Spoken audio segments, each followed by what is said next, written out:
So it's July 21st. It's 14 days exactly after my brother Scott Garvey was shot and killed in this apartment by Vermont State Police. So it was 14 days ago. 10 days ago, the state police told us that the apartment was cleared and nothing else. I guess after their investigation, they take a few days to collect evidence and that type of thing. And of course, they searched for weapons. There were no guns in the apartment. We told them that before it happened. Anyways, I'm gonna go in. My son went in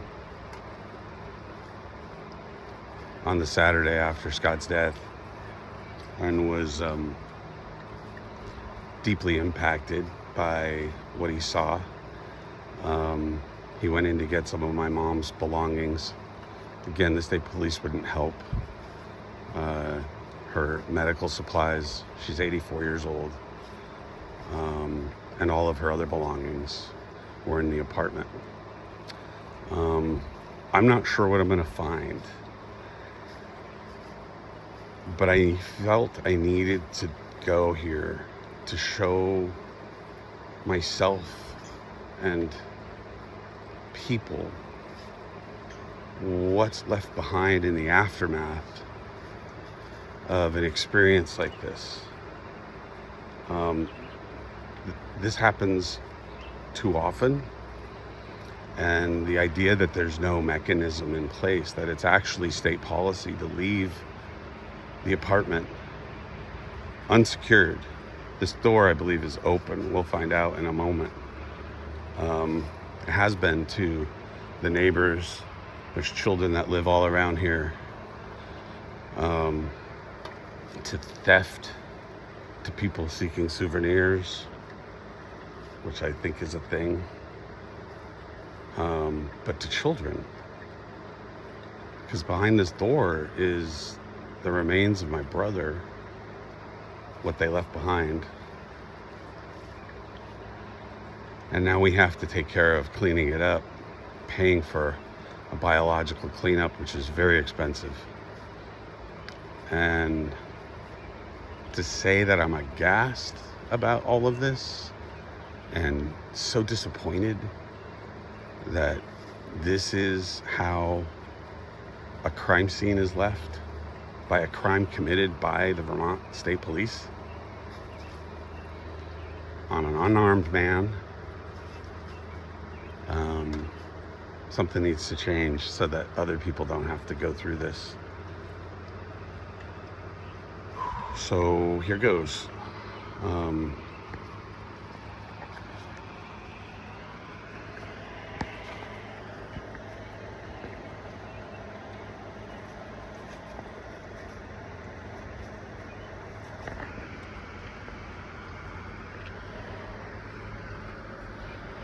This is my brother's walker.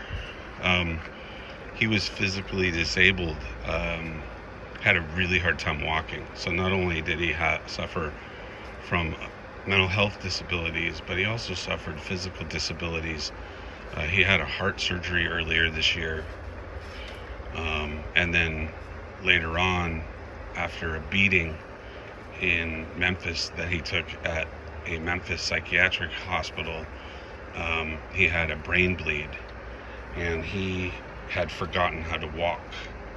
And my friends remember I had flown to Memphis and spent 3 weeks with him, teaching him how to walk again and getting him off of the over sedation that they had him on, that caused him not to be able to think or see or walk. And so I taught him how to walk, and the walker was a help, and he used this throughout our trip here. And yeah, so I think the door's open. I'm not 100% sure.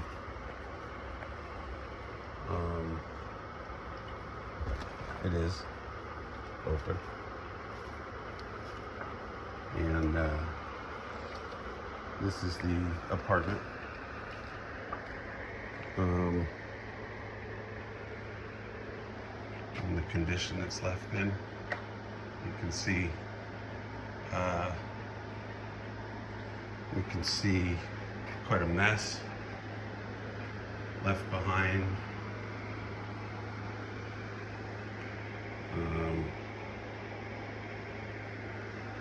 I think they broke the door when they stormed the apartment. It's not all clear, and they won't tell us. But I think they snapped the back door, and it no longer locks. And we've told a number of people, and no one helps from the state police or the housing agency. We've written and called and talked to human beings. And they say it's not their responsibility. So they left it for my 84-year-old mother to handle. And this is apparently my brother's blood and other bodily fluids. I don't know if it shows up on the camera. But the floor is covered in my brother's blood. I can see in the light other bodily fluids, I believe. This is probably where he died, because we only found out after that he didn't die right away, which I had thought he did. I had hoped he did. But they had time to call a life flight, evidently. And they left behind, I'm told, a bag of waste from the efforts to revive my brother after they shot him multiple times. He was unarmed. This is bloody blankets, gauze. This is what they leave behind an 84-year-old mom to clean up.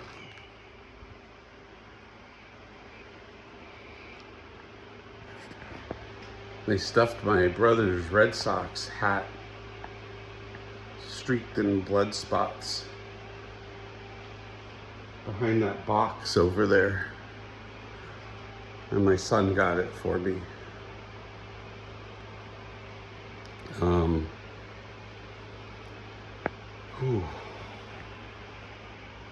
You can see that despite everything,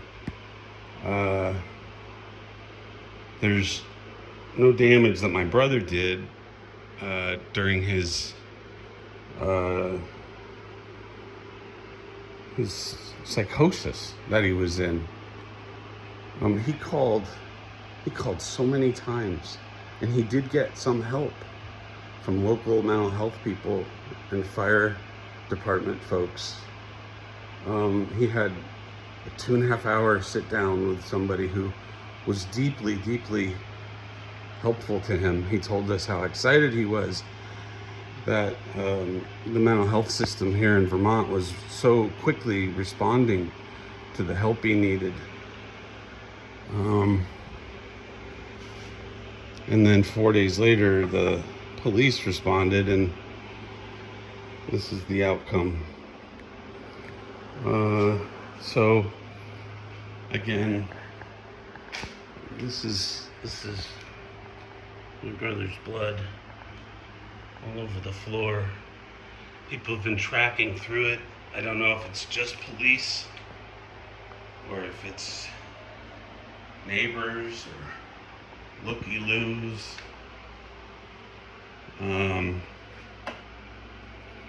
There's some bullet hole damage. This is apparently, we were told, this is where one of the number of bullets that were fired hit the wall and were cut out as evidence by state police or the state attorney general.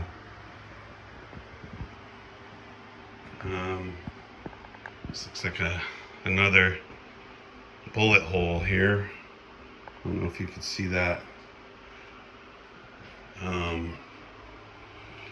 And I'm not sure what these are. There's a bullet hole here, I believe.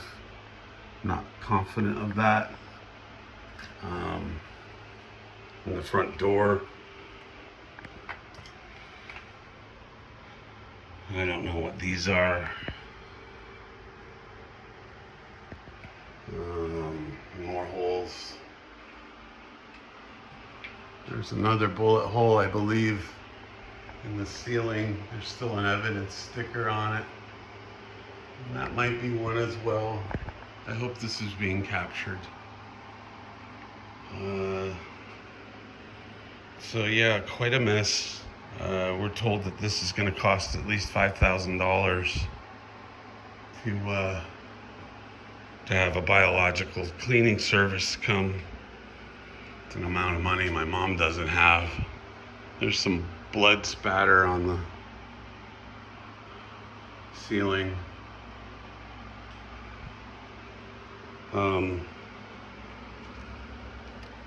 Yeah.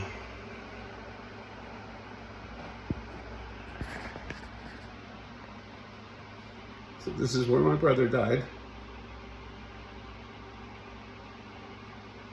He didn't have to die. He was a brilliant musician, brilliant drummer. He wrote music and songs. He wrote to people all around the country who needed help, like a shoulder to cry on. He was so empathic.